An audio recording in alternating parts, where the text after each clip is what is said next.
Room tour alert! Alert. Room tour. Room tour. Room tour alert. Ayan guys. So na-block namin sa Klook. Na-block. Room tour tayo guys. So na-book namin to sa Klook. Ayan. Itong Hotel Courtland. Ayun, no? Si Jamie Vlog so nasa likod ko. And medyo spacious no, yung hallway. Tapos ito na agad yung kama. Medyo old school nga. Ayan o. Ayan o. Medyo old school siya. So, unlike doon sa una namin hotel sa Osaka, dito yung naging problema namin eh. Yan, yung space dyan. So, ngayon, napakaluwag na. Pwede na namin ibalanda yung luggage dyan. Tapos, meron na naman tayong bathrobe. Ayan. Yun nga yung old school na pindulan ng ilaw at aircon. Then, pagbukas dito sa pinto. Pagbukas nga po, madam. Ay, baliktad. Tada, medyo old school din yung itsura ng CR nila, pati yung kulay, no? Pero, automatic pa rin naman, no? Yung toilet nila. And dyan, bathtub, lang. Sobrang lamig dito, guys. Parang 5 degrees na may hangin. Gravity.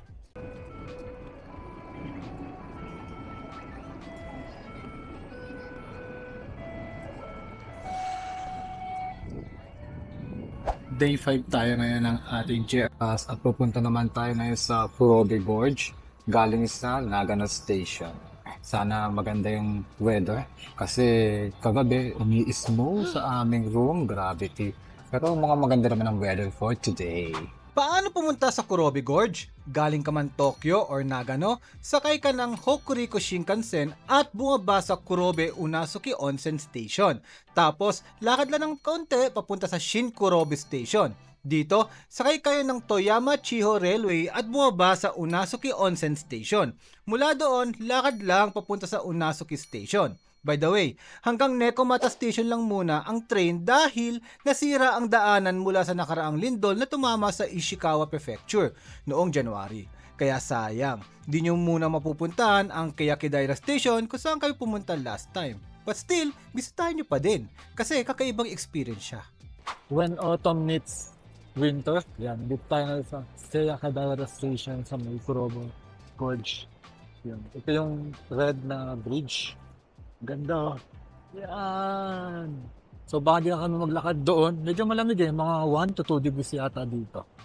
And maganda yung view kahit na medyo winter na yung feels dito. Nakikita nyo yung kulay dito ay marami ng dried leaves. No? Unlike pag autumn talaga dito, yung kulay ay orange pa rin. Pero maganda pa din, diba? Lalo pag yung asawa mo may sa winter. Pwede na.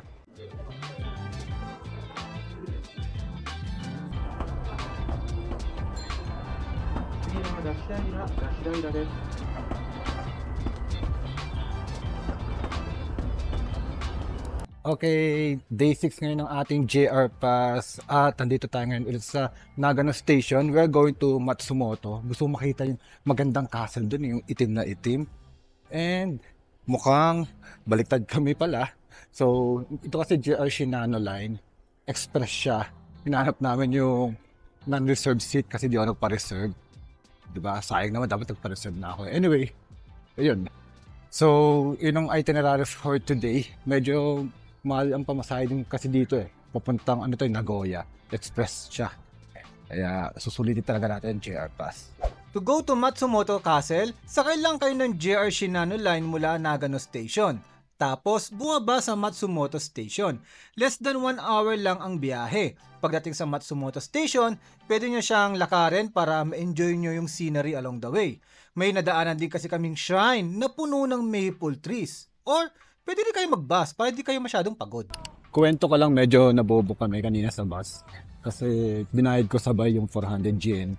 Kaming dalawa na. So hindi nakita nung nung parang conductor. Tapos ayun, hinahanap ko pa yung 200 yen. So dapat pala isa-isa yung bayad. Lalo kung hindi ganun ka-automatic. Lalo dito sa province na ito. Hi. Ayun.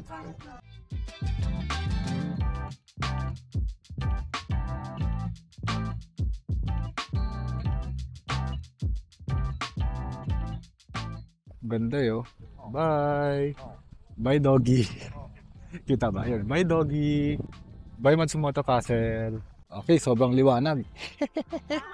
Eh, Hindi na kami pumasok doon sa Matsumoto Castle guys dahil mahal ang entrance fee. 700 yen, na-scam na nga ako doon sa bus. Pupunta pa kami doon, no? Maganda rin naman yung mga nakuha na namin video and photo. Kaya sulit na rin.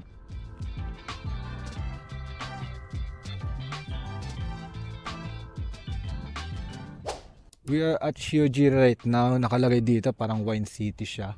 So may mga nakikita akong parang barrels yan sa likod ko. Ayan. Ayun sa Jamimi Vlogs, so ayan. So napatambay muna kami dito. So galing sa Matsumoto Station is dumaan dito sa Shiojiri.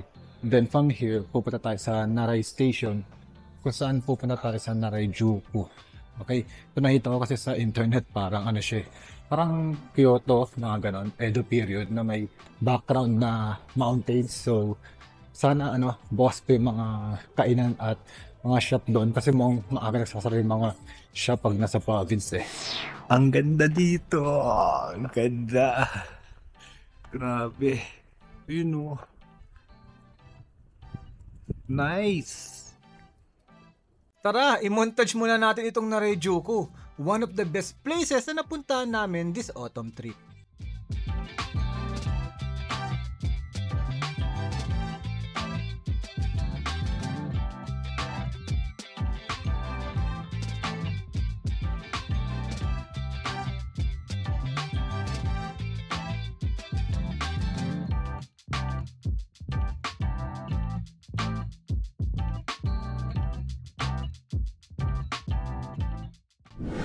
Okay, pabalik na ako sa hotel.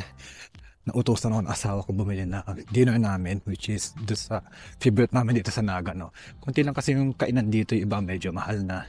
Katulad ng mga yakiniku dito, which is nakakain naman kami ng mura sa yakiniku. Like, so may nakita kaming or na-discovering parang fast food nila na puro take out lang. Ang sarap ng mga food nila. At ngayon, ito siya.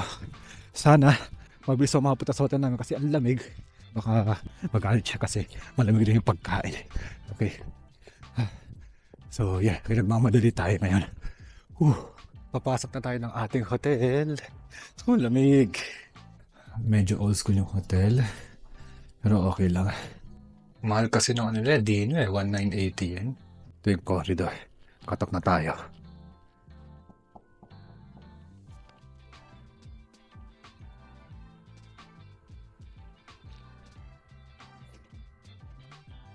Delivery. Nakabalandra yung gamit namin dito. Ayun. So medyo mainit yung hotel. Kaya nakabukas yung aming bintana kasi centralized aircon siya. Yun pala problema pag centralized, so wala kang magagawa. Kundi kung heater sobrang init talaga. Tada! Medyo magulo pero ito po yung aming pagkain for today's video. Fried oyster and galbi. Yakiniku. Day 7 na ng Ate Jepas, last day na, so we are going na sa final destination namin at doon kami mag-stay ng medyo matagal sa Tokyo. And nandito na naman kami, no? Ayan, no, sa favorite na kainan namin dito sa Nagano. For takeout namin to sa Shinkansen at sana hindi maamoy yung in-order ko dahil curry siya eh. Ayan, no? Woohoo!